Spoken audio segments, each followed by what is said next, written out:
You're listening to Collected, stories from the Australian War Memorial. I'm Louise Maher.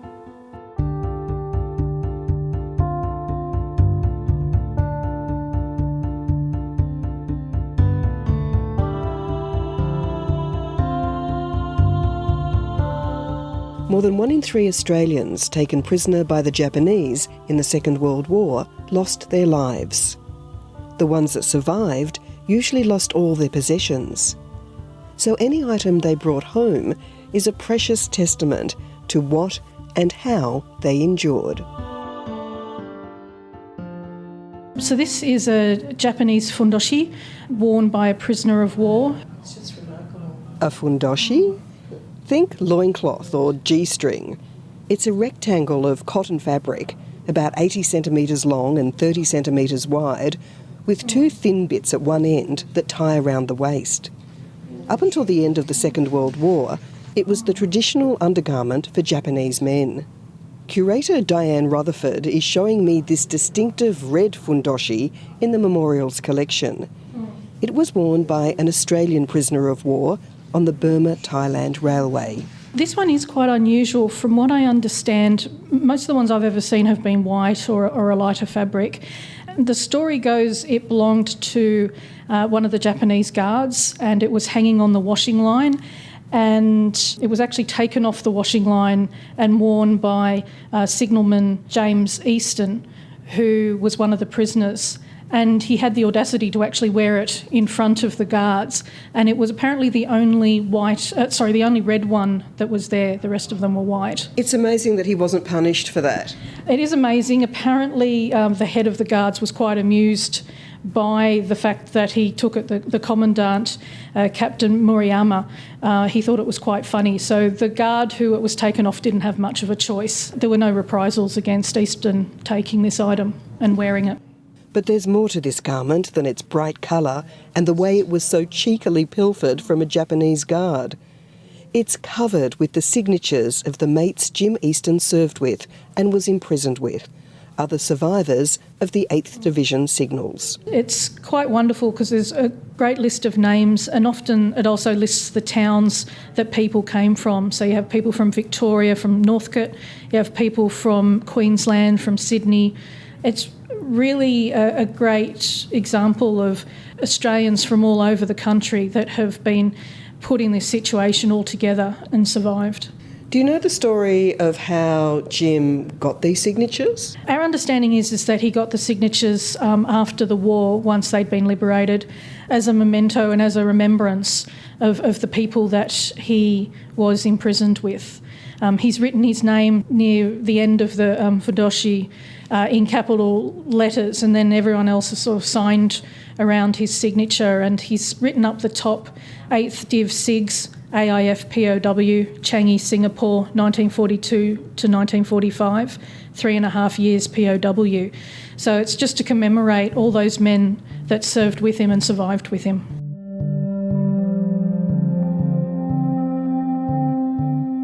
In a 6-week period from January to March 1942, 22,000 Australians became prisoners of the Japanese during their advance through Southeast Asia. Dr. Lachlan Grant is a senior historian at the memorial. Many of them were sent to the prison camp in Changi in Singapore. Others were in other smaller camps on Java and other places.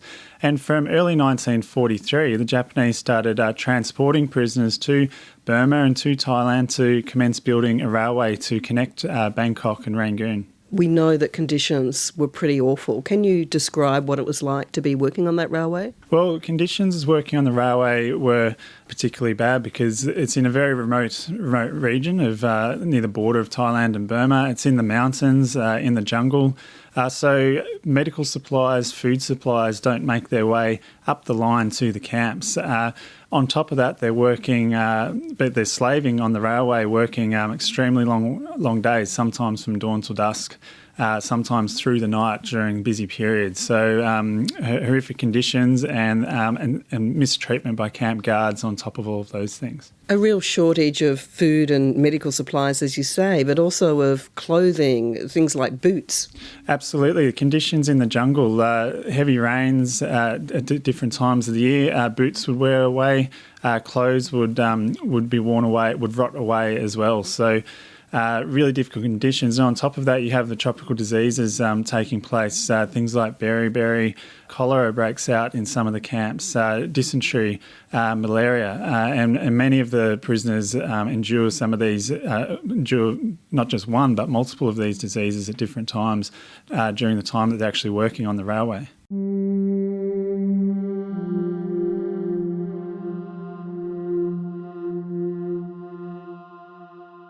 Jim Easton was born in Glasgow in 1916. His family emigrated to Canada when he was 3 years old, and 9 years later they crossed the seas again to join relatives in Australia. In an oral history recorded late in his life, Jim's mate and fellow POW, Lou Engledow, described him as a tower of strength and as a man who had disrespect for every form of authority. Jim had several nicknames. Lou knew him as Curly. Curly had knocked around during the Depression because he was about 5 years older than I. He'd been on the swag, just drifting from town to town, cadging food, getting jobs where he could, being run out of town by the local police sergeant, on one occasion being put in jail for being a vagrant in Queensland. So he'd had a rough knockabout life, and he was full of confidence and vigour. He was the kind of man who could crack a joke at the worst possible time in the worst possible situation. So much so that on one occasion, drudging and sludging our way through the mud and carrying a heavy burden, cooking equipment and tents, he made some sort of a joke to the man on the other end of the pole, who burst out laughing and lost his false teeth. They fell down into the mud, which was at least thigh depth, which was at least calf depth. And in the middle of the night, this lad, who was as big as Easton, had to scrabble around on the ground for 5 minutes or so until finally he put his hand on his teeth. And believe it or not, he put them straight back into his mouth, which was an occasion for even more mirth. But Easton always had a sardonic, wry comment, which was apt. And he kept our spirits alive very much in Thailand.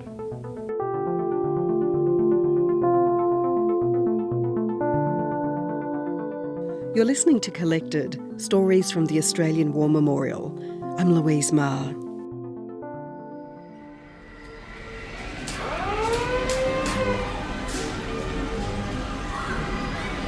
After the war, Lou Engledow and Jim Easton went their separate ways. Jim moved to New Zealand, where he made his fortune as a showman at agricultural shows. Lou became a senior public servant in Canberra.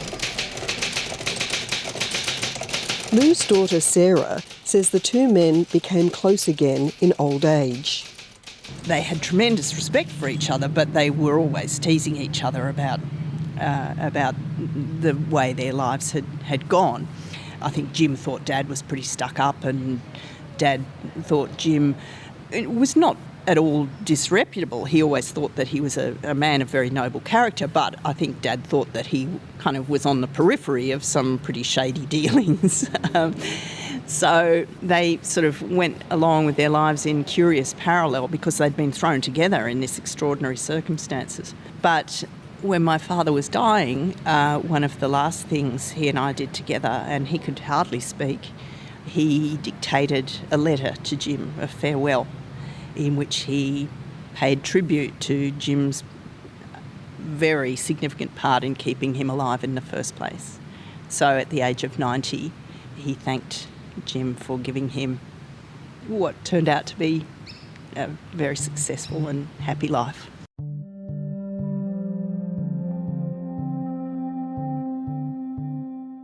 Lou's signature is one of the 55 names scrawled on Jim's fundoshi, and in fact it was Lou who eventually gave the garment to the Australian War Memorial. Sarah has a vague memory of seeing it in her father's drawer when she was a child, but she doesn't know how or why he ended up with it. I remember the fundoshi, I think, as a kind of red rag in amongst various, like cufflinks and a rabbit skin and maybe Dad's degree and some other odds and ends that had belonged to his father and grandfather. And I never really looked at it. It just looked like a old hanky. Do you know why your dad had it in his drawer? I don't know how Dad obtained it. I don't know its story. But I guess I really only became alerted to it when he donated it to the War Memorial. And I'd never been curious about it because Dad, although his time as a prisoner of war we were always conscious of it, he certainly didn't talk about it ad nauseum, and he was never involved in any commemorative events. We used to get this funny magazine that came to the house every couple of months called the Vic Eddy, and I never knew what the Vic Eddy was, but it was the magazine of the 8th Division Signallers, and it just kept people up to date on what their old friends were up to. But other than that, Dad, he would refer to his time as a prisoner of war in a wryly humorous vein. He was always sort of dedicated to debunking myths about comradeship and any kind of special characteristics of Australians. He was always suspicious of that kind of jingoistic kind of, it was because we were mates that we survived. But oddly enough, as he got older, he increasingly admitted that had brought him through. Do you know the story of how Jim gathered the signatures on the fundoshi, including the signature of your dad's? I don't know, but I can only assume that it was once they were in a situation where they had access to pens, so that may well have been even on the boat coming back to Australia when they were in a position to think of it as a memento of really their survival, and in high spirits were able to put pen to cloth, because they certainly hadn't been in that position either on the Burma Railway or in Changi.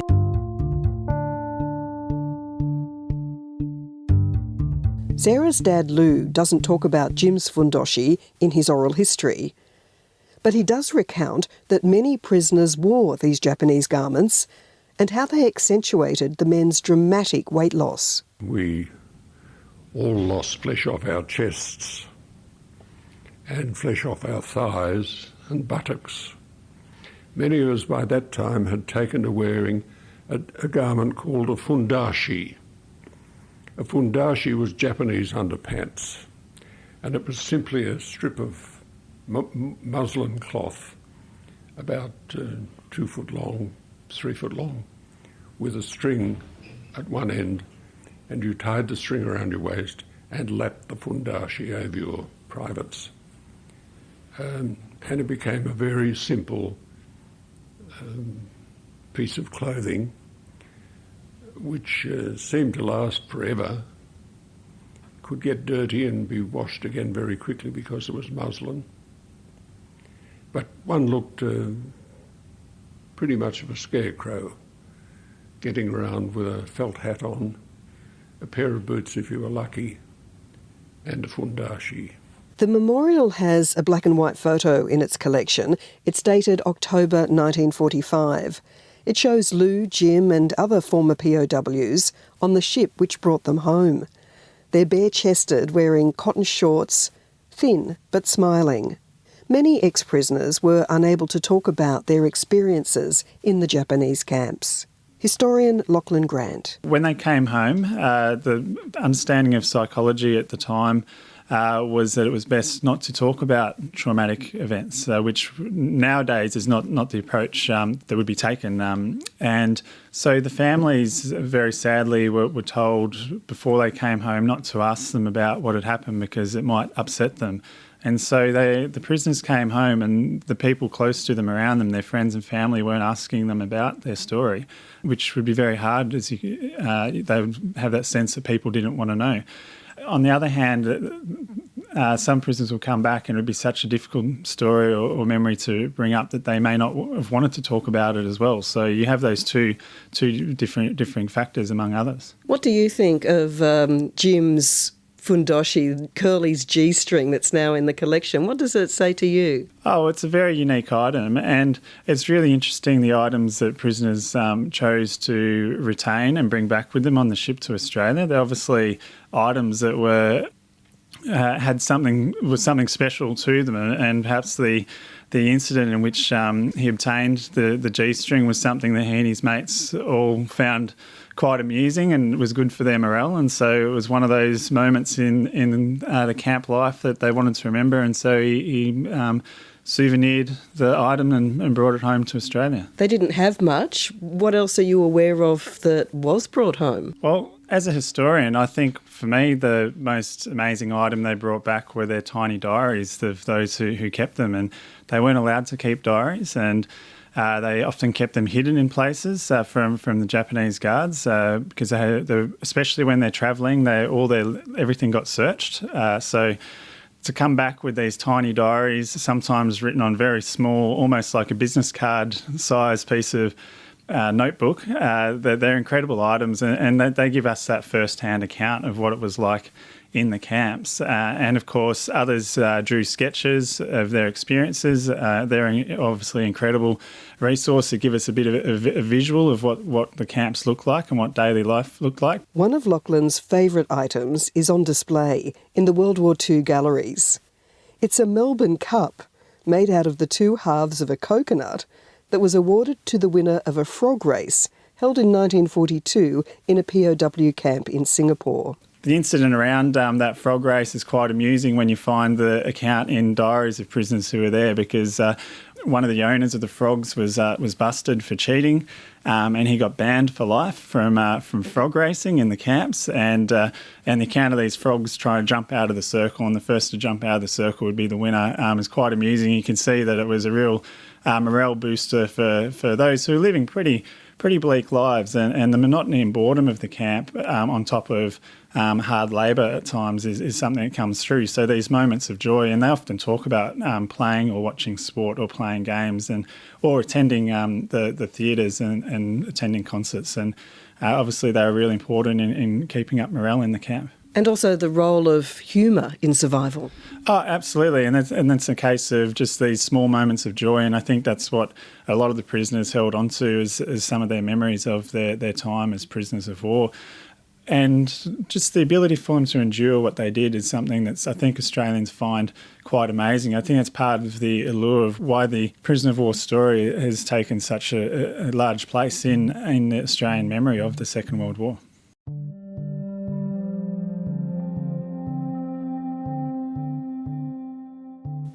Jim Easton's fundoshi is not currently on display at the memorial, but like other precious and fragile textiles, it's being carefully preserved. Curator Diane Rutherford. This one actually, although it looks quite raggedy, particularly at one end where it's quite frayed, this is actually in quite good condition. It's a bit stained, it's got a few small holes, but we actually do very little with an item like this to help preserve it. Our conservators, our textile conservators, inspect the objects as they come in, and they determine what level of treatment that they require. And this one really doesn't need much. They'll try and help preserve it, make sure no extra damage happens if there are holes, but they won't necessarily stitch those holes up. Often the damage to an object is part of its history and part of its story, so you don't necessarily want to destroy that. This fundoshi is not on display at the moment, so how is it stored? It's stored in climate control housing. It's what we call encapsulated. It's on acid-free board, and we've got a mylar cover over the top so that you can still see it. It's flat, it won't get any extra fold marks. One problem with textiles is if they're kept folded up, they can over time, they can shatter or be damaged along those folds. So we either try to keep items as much as we can either flat or rolled up if it's something particularly large like a flag. So what does Diane think when she looks at Jim's fundoshi? These red underpants he pinched from a Japanese guard that he wore as he toiled in the heat and the mud that he got his mates to sign. I think of the resilience just of the people that were in such amazingly difficult circumstances. I can't even begin to imagine what they went through. You can read about it, you can watch the film footage, but you can never truly comprehend the day-to-day sort of hand-to-mouth existence, never knowing what potentially could happen next. To try and be able to live and make it to the end when you don't know when the end's going to be. In some ways we're quite fortunate. We know when the war ends. We know how long they have to endure this, but they obviously never did. So just that resilience and determination and wanting to make a mark, signing your name on an item to say, I was there.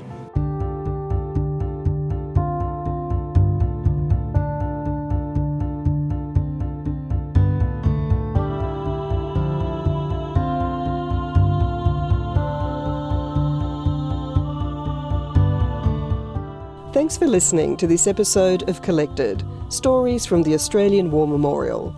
I'm Louise Maher. You can subscribe to the series by going to the Memorial's website or wherever you get your podcasts.